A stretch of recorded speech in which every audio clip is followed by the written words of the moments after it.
Scam కేసులో నిందితుల bail పిటిషన్లపై విచారణ 25కు వాయిదా పడింది. కేసులో A7 Chanakya, A30 Dilip bail పిటిషన్లపై విచారణను వాయిదా వేసింది కోర్టు. కౌంటర్ దాఖలు చేయాలని సిట్ను ఏసీబీ కోర్టు ఆదేశించింది. అటు చెవిరెడ్డి భాస్కర్ రెడ్డి బెయిల్ పిటిషన్పై ఏసీబీ కోర్టు విచారణ జరిపింది. లిక్కర్ స్కామ్ కేసులో చెవిరెడ్డి A38గా ఉన్నారు.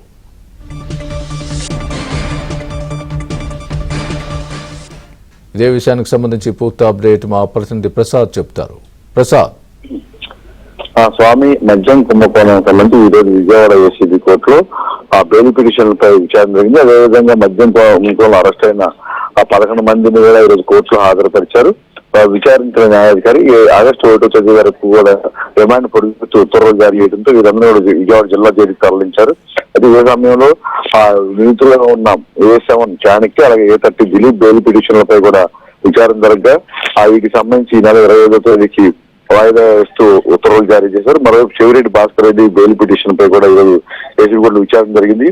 A38 గా ఉన్న ఆ చెవిరెడ్డి భాస్కర్ రెడ్డి ఈ కేసులో తనకు ఎటువంటి ప్రమేయం లేదని ఉద్దేశపూర్వకంగా ఇరికించారంటూ కూడా న్యాయవాది వాదనలు వినిపించారు. అంతేకాకుండా ఈ కేసులో మద్యం వల్ల తన తండ్రి సోదరుడు మరణించారని, అప్పటి నుంచి మద్యం జోలికి వెళ్ళాలని మాట ఇచ్చారని, అయినప్పటికీ కూడా అది దూరంగా ఉన్నప్పటికీ కూడా ఈ కుంభకోణంలో తమ ఇరికించారని కూడా చెప్పుకొచ్చారు. అయినప్పటికీ కూడా ఈ మొత్తం ఇరు వర్గాల వాదనలు ఉన్న న్యాయాధికారి ఈ కేసు విచారణను ఈ నెల 28వ తేదీకి వాయిదా వేస్తూ ఉత్తర్వులు జారీ చేశారు.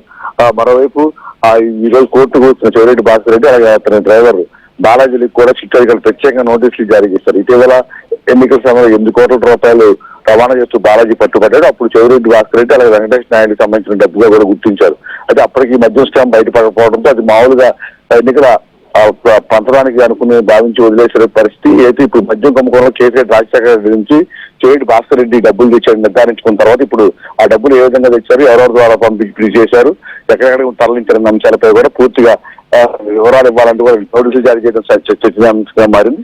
మొత్తం ఈ కేసుకు సంబంధించి ఇప్పుడు చెవిరెడ్డి భాస్కర్ రెడ్డి ఇచ్చే స్టేట్మెంట్ బట్టి మరొక కేసు కూడా నమోదయ్యే అవకాశం ఉందని కూడా చెప్తున్నారు Swami. Right, thanks for the update Prasad.